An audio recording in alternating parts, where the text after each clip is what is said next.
Welcome, friends of the Greasy Shop Rag. Today we're going to take a look at an Echo CS310 Chainsaw.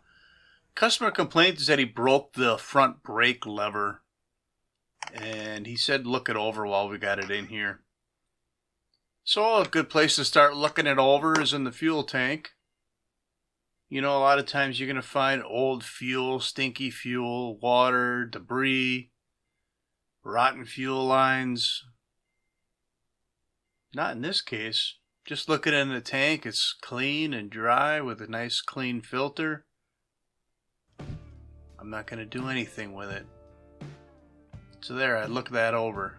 In fact, we're going to top it off. And, we're going to do a test run on this thing and see if it needs any attention or not. Before I fire it up, though, I want to look in the cylinder and make sure that it's clean and shiny and there's no scores in there. So the CS310 has kind of a unique latching system. It seems to work pretty good. And it's got one of the biggest pain in the butt air filters that I've ever seen on a chainsaw. This one looks nice and clean. We're not even going to pop it off of there, so I won't have to deal with that today. Blammo. A little bit rich. Nothing wrong with that. It's better than a little bit lean. Cylinder looks good.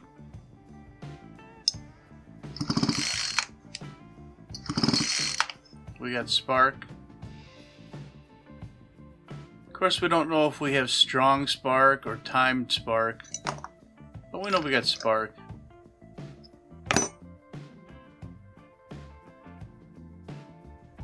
Let's see if it runs.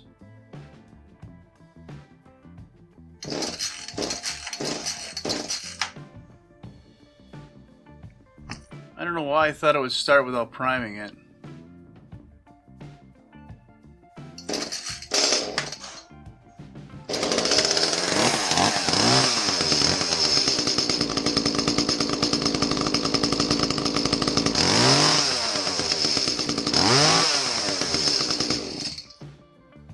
Okay, it runs. The chain turns. You could probably cut down a tree with it. Because it looked a little bit rich, I am going to pull the spark arrestor screen out and just put an eyeball on that. See what it looks like. It didn't really sound plugged, but it could be partially blocked, I suppose.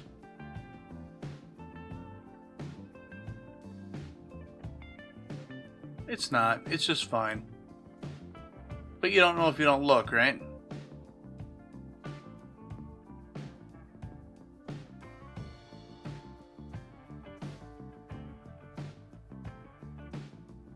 Now don't be one of these guys that just pulls the screen out and throws it off to the side. They put them in there for a reason. And especially if you're getting paid to fix this saw and you throw that thing away, if there's a fire, that's not good. So one thing I did notice is that there's a lot of play in this trigger, and I didn't think it was getting full throttle. Look how much slack. Half of the travel of the trigger is just slack. So I like to use this flat-nosed pliers to extend the throttle rod. And you got to bend it in two spots so that the rod ends up staying straight. Like if you bend 290s a little bit and end up with a Z instead of a 90 bend, that'll stretch the linkage out a little bit, take up the slack. I like to end up so that when the trigger is pulled all the way flush with the handle, that the throttle is wide open. I don't like to adjust it so much that when you're squeezing the trigger tight, you're actually flexing on the throttle rod. So we got to get this side cover out of the way so we can get at the screw in the handle here that we want to replace.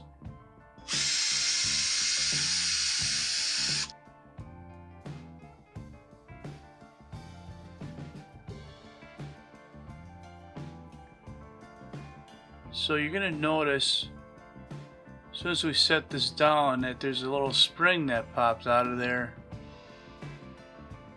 Was anybody looking at that spring where how it was oriented?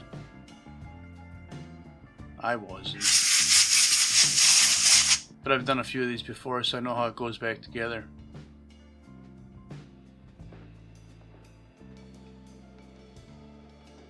I like to put a little bit of grease on moving parts. You know, there's mixed thoughts about this.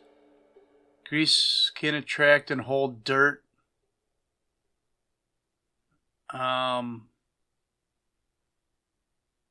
It's a brake lever. There's not a lot of tight tolerances here. I don't think you're going to get enough dirt in there to jam it up. I also don't really think that it's ever going to be tight enough that you would need the grease. But it's there. So does a spring go like that?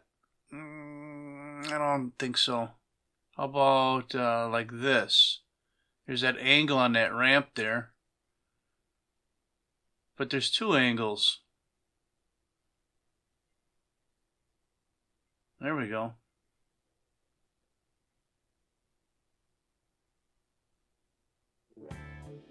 That's really jacked up.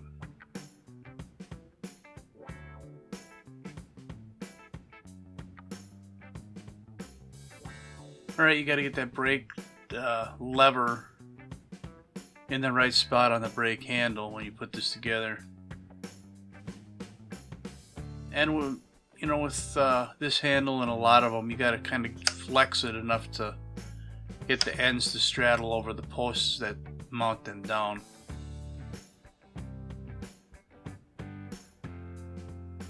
Missing a part here.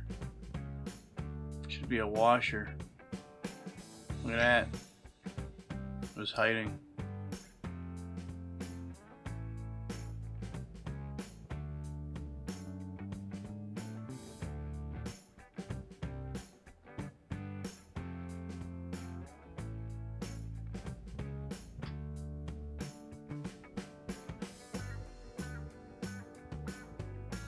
Kind of fumbly here. I don't know what's going on. There we go.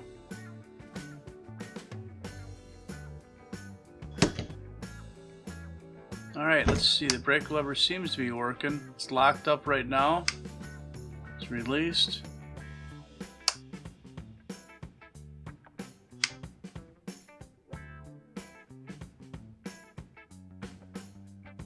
Alright, let's get this thing barred up and we'll give it a test run, see if that brake works. So that's all I got for you on the Echo CS310 Chainsaw brake lever replacement. Thanks for watching. Later.